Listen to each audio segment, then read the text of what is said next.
Assalamualaikum warahmatullahi wabarakatuh. Jumpa lagi teman-teman dengan channel ini, Bandi Rafa.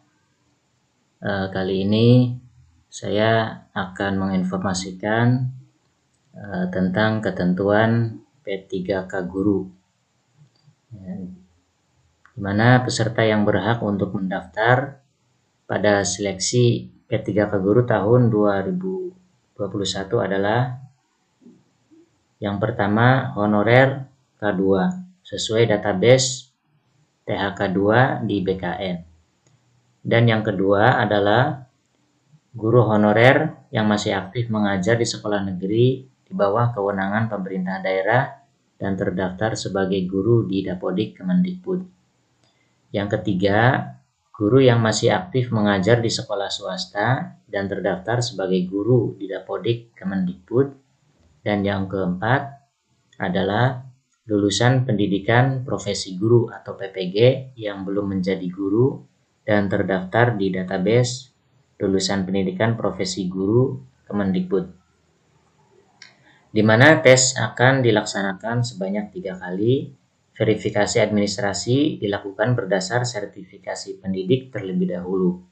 Apabila tidak sesuai dilakukan berdasar kualifikasi pendidikan yang bersangkutan.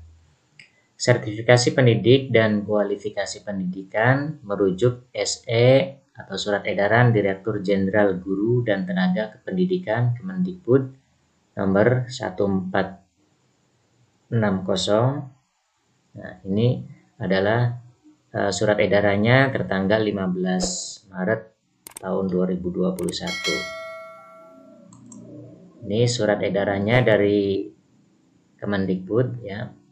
Nah, surat edaran tentang kualifikasi akademik dan sertifikat pendidik dalam pendaftaran pengadaan guru pegawai pemerintah dengan perjanjian kerja tahun 2021. Nah, ditujukan Kepala Dinas Pendidikan Provinsi dan Kepala Dinas Pendidikan Kabupaten dalam rangka pendaftaran pengadaan guru pegawai pemerintah dengan perjanjian kerja. Kami sampaikan hal-hal sebagai berikut. Yang pertama adalah calon guru P3K berasal dari guru dalam jabatan. Yang kedua, lulusan pendidikan profesi guru yang belum menjadi guru. Calon guru P3K harus memiliki kualifikasi akademik sarjana, S1, diploma 4, dan atau sertifikat pendidik. Yang ketiga, calon guru P3K mendaftar sesuai dengan sertifikat pendidiknya ya.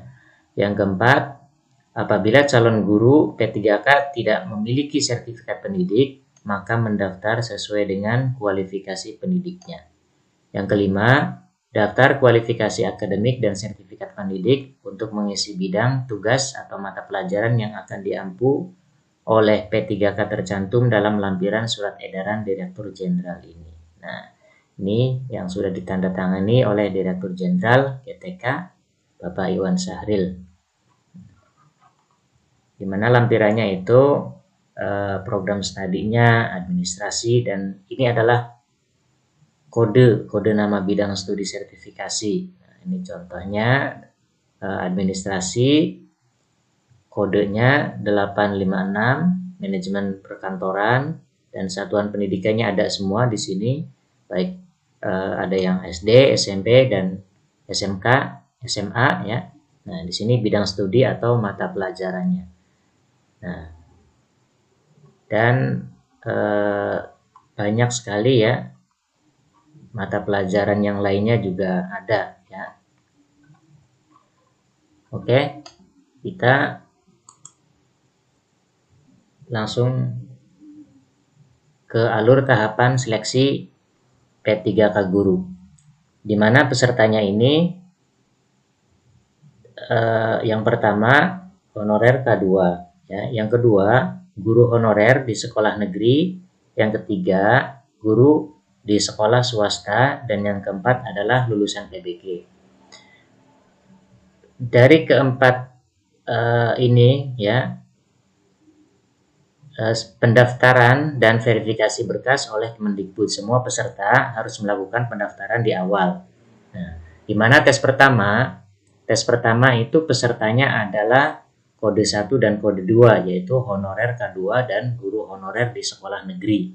Di mana tes pertama yang akan dilakukan bulan Agustus ya. Nah, dan tes yang kedua nanti akan dilaksanakan bulan Oktober, dan tes ketiga akan dilaksanakan pada bulan Desember. Nah, di tes pertama ini hanya diikuti oleh tenaga honorer K2 dan guru honorer di sekolah negeri. Nah, di sini ketentuannya tidak dapat melamar ke instansi lain jika formasi tersedia dan serdik atau kualifikasi yang bersangkutan sesuai harus melamar di formasi tersebut. Dan yang ketiga, jika formasi tidak tersedia dan atau serdik atau kualifikasi yang bersangkutan tidak sesuai, dapat melamar di formasi lain di instansi tersebut. Nah, dari proses tes pertama ini, yang tidak lulus tes pertama ikuti tes yang kedua, di mana pesertanya nambah, yaitu ada guru di sekolah swasta ikut di tes kedua, dan yang lulusan PPG masuk ke tes yang kedua yang akan dilaksanakan pada bulan Oktober. Di mana ketentuannya adalah peserta memilih kembali formasi di instansi yang masih belum terisi sesuai serdik atau kualifikasi yang bersangkutan. Peserta 1, 2, dan 3 tidak dapat melamar di instansi lain. Dan yang peserta 4 melamar di instansi sesuai dengan domisilinya. Nah, yang terakhir, diambil nilai tertinggi antara passing grade yang pertama dan passing grade yang kedua, di mana teman-teman yang THK 2 atau guru honorer di sekolah negeri, apabila passing grade-nya lebih besar ketika tes pertama, nanti yang akan diambil adalah passing grade waktu tes yang pertama. Nah, selanjutnya tes yang ketiga yang akan dilaksanakan pada bulan Desember. Nah, yang tidak lulus tes kedua, nah ini masih 4 ya, 4-4-nya ikut tes yang ketiga, di mana ketentuannya peserta memilih kembali formasi yang masih belum terisi sesuai serdik atau kualifikasi yang bersangkutan. Selanjutnya, seluruh peserta dapat melamar di instansi lain, dan yang ketiga diambil nilai tertinggi antara passing grade 1, passing grade 2, dan passing grade 3. Nah, setelah itu pengisian formasi kosong. Setelah tes ketiga, formasi yang masih belum terisi dapat dilakukan optimalisasi pengisian formasi kosong. Pengisian formasi kosong dilakukan berdasarkan ranking penilaian sekolah yang akan ditentukan Kemendikbud. Baik, selanjutnya. Nah, di sini ada jenis tambahan nilai atau afirmasi pada penilaian kompetensi teknis P3K Guru. Pada seleksi P3K Guru tahun 2021 akan diberikan tambahan nilai afirmasi pada penilaian kompetensi teknis dengan kriteria tertentu. Adapun jenis-jenis tambahan itu adalah yang pertama, teman-teman yang sudah mempunyai sertifikat pendidik, nanti ada jumlah tambahan nilai yaitu 100%. Nah, 100%-nya itu dari nilai maksimal kompetensi teknis ya. Nah, keterangannya berlaku untuk semua peserta yang memiliki sertifikat pendidik yang linier dengan formasi yang dilamar. Nah, itu adalah afirmasi yang pertama diberikan kepada teman-teman yang sudah mempunyai sertifikat pendidik.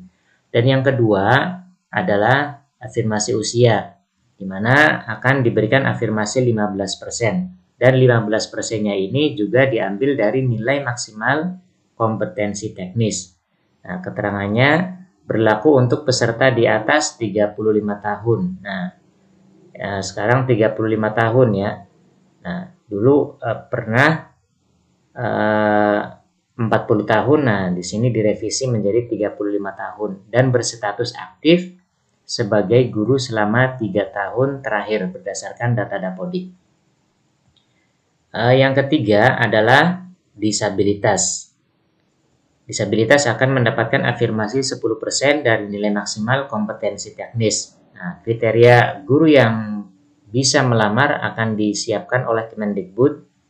Verifikasi akan dilakukan oleh Kemendikbud dengan metode verifikasi video. Nah, yang terakhir adalah guru honorer THK 2 akan mendapatkan tambahan nilai 10% juga sama dari nilai maksimal kompetensi teknis. Peserta terdaftar di database THK 2 BKN dan berstatus aktif sebagai guru selama 3 tahun terakhir berdasarkan data Dapodik. Nah, itulah 4 jenis tambahan nilai atau afirmasi yang diberikan oleh Panselnas nanti ya. Materi tes P3K tahun 2021. Nah, ini ada kompetensi teknis, kompetensi manajerial, kompetensi sosiokultural. Di mana kompetensi teknis ini materinya mencakup pengetahuan, keterampilan, sikap, perilaku yang dapat diamati, diukur, dikembangkan yang spesifik berkaitan dengan bidang teknis jabatan. Dan kompetensi manajerial, materinya tentang pengetahuan, keterampilan, dan sikap atau perilaku dalam berorganisasi yang dapat diamati, diukur, dikembangkan terkait dengan integritas kerjasama, orientasi pada hasil, komunikasi, pelayanan publik, pengembangan diri dan orang lain, pengambilan keputusan, dan mengelola perubahan. Dan kalau sosiokultural materinya mencakup pengetahuan, keterampilan, dan sikap atau perilaku dalam berinteraksi dengan masyarakat majemuk dalam hal agama, suku, dan budaya, perilaku, wawasan kebangsaan, etika, nilai-nilai moral, emosi, dan prinsip dalam peran pemangku jabatan sebagai perekat bangsa yang terkait dengan kepekaan terhadap perbedaan budaya, kemampuan berhubungan sosial, kepekaan terhadap konflik, pengendalian diri, dan empati. Nah, oke. Nah, sekarang tes kompetensi. Nah, tes kompetensi yang tadi disebutkan ada kompetensi teknis, manajerial, sosiokultural. Nah, juga ada tes wawancara.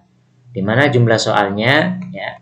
Kalau kompetensi teknis ini jumlah soalnya kisaran 70 sampai 100 soal. Kalau kompetensi manajerial soalnya 20 sampai 30 soal. Kompetensi sosiokultural soalnya 10 sampai 20 soal. Di mana soal tes kompetensi ini waktunya adalah 120 sampai 160 menit. Nah, juga ada tes wawancara ya yang berbasis komputer juga. Ada 10 soal dan waktunya adalah 10 menit. Di mana dari masing-masing kompetensi ini tipe soalnya berbentuk pilihan ganda berjumlah 5 benar salah ya. Nah, dan kompetensi manajerial pilihan gandanya berjumlah 4 ya. Nah, ini nilainya nilai 4 3 2 1 0. Dan kompetensi sosiokultural bentuknya tipe soalnya pilihan ganda berjumlah 5 yang dimana nilainya yang tertinggi adalah 5, 4, 3, 2, 1, 0. Dan untuk wawancara pilihan ganda berjumlah 4 ya. Nah, dimana dari passing grade ini passing grade nilai kompetensi teknis ya direkomendasikan oleh instansi pembina dan ditetapkan oleh Panselnas. Nah, untuk kompetensi manajerial passing grade nilai penjumlahan kompetensi manajerial dan sosiokultural ditentukan juga oleh Panselnas.